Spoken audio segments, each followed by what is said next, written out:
Student, आज हम लोग एमएमआई के टेम्परेचर मेजरमेंट चैप्टर का स्टडी करेंगे। तो इससे पहले हम लोग टेम्परेचर से रिलेटेड कुछ फैक्ट्स को जान लेते हैं।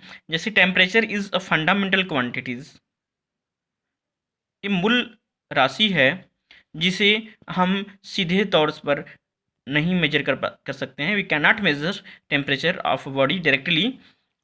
हम लोग केवल हीट के माध्यम से इसको समझते हैं कि किसी बॉडी का हीट लेवल ज़्यादा है या कम है। अगर हीट लेवल ज़्यादा है तो हम लोग बोलते हैं कि टेम्परेचर ज़्यादा है, और हीट लेवल अगर कम है तो टेम्परेचर बॉडी की कम है।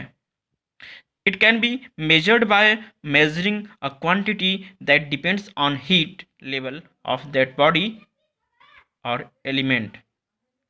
Due to variation in level of heat in a body, there will be same changes occur in that element that are given flowing।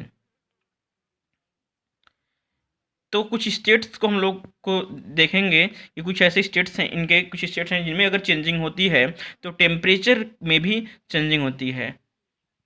जैसे physical state, chemical state, electrical properties, optical properties, radiation properties और dimension और size. सबसे simple हम लोग दैनिक जीवन में देखते हैं, या फिर बहुत सिंपल उदाहरण है, सरल उदाहरण है डायमेंशन और साइज का, कि मेटल या किसी भी बॉडी को अगर हम लोग गर्म करते हैं सामान्यतः, तो उसकी साइज क्या है, बढ़ती है। मतलब किसी चीज़ का अगर साइज बढ़ रहा है मतलब क्या, हीट हो रहा है, और ठंडा करने पर उसका साइज घटता है, मतलब कॉन्ट्रैक्शन होता है उसमें। चूँकि since there is no any standard rule to measure temperature directly, we are measuring any one properties given above and then obtain temperature value। जैसा कि ऊपर बताया जा चुका है कि हम लोग तापमान का सीधा मापन नहीं कर सकते हैं, डायरेक्टली मेजर नहीं कर सकते हैं।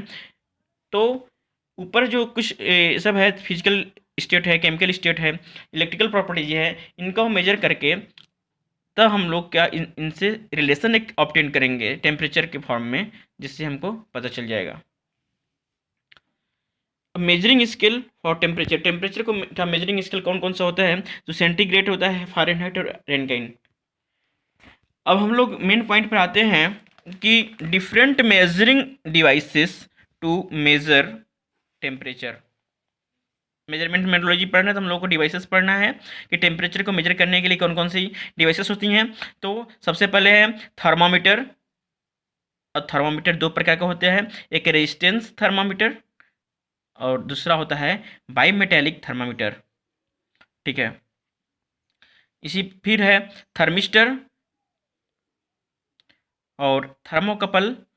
इसके बाद आएगा पायरोमीटर, और पायरोमीटर में दो टाइप है, ऑप्टिकल पायरोमीटर और रेडिएशन पायरोमीटर।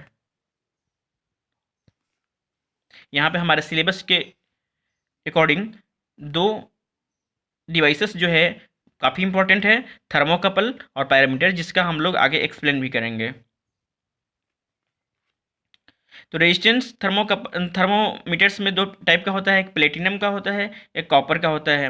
अब प्लेटिनम में क्या है कि रेजिस्टेंस, प्लेटिनम का वायर होता है, उसका रेजिस्टेंस कैसे बढ़ रहा है, वो टेम्परेचर का फंक्शन होता है। मतलब रेजिस्टेंस का जो वेरिएशन है वो टेम्परेचर का फंक्शन है, या फिर ये भी कह सकते हैं कि जो टेम्परेचर वेरिएशन है वो रेजिस्टेंस का फंक्शन होता है।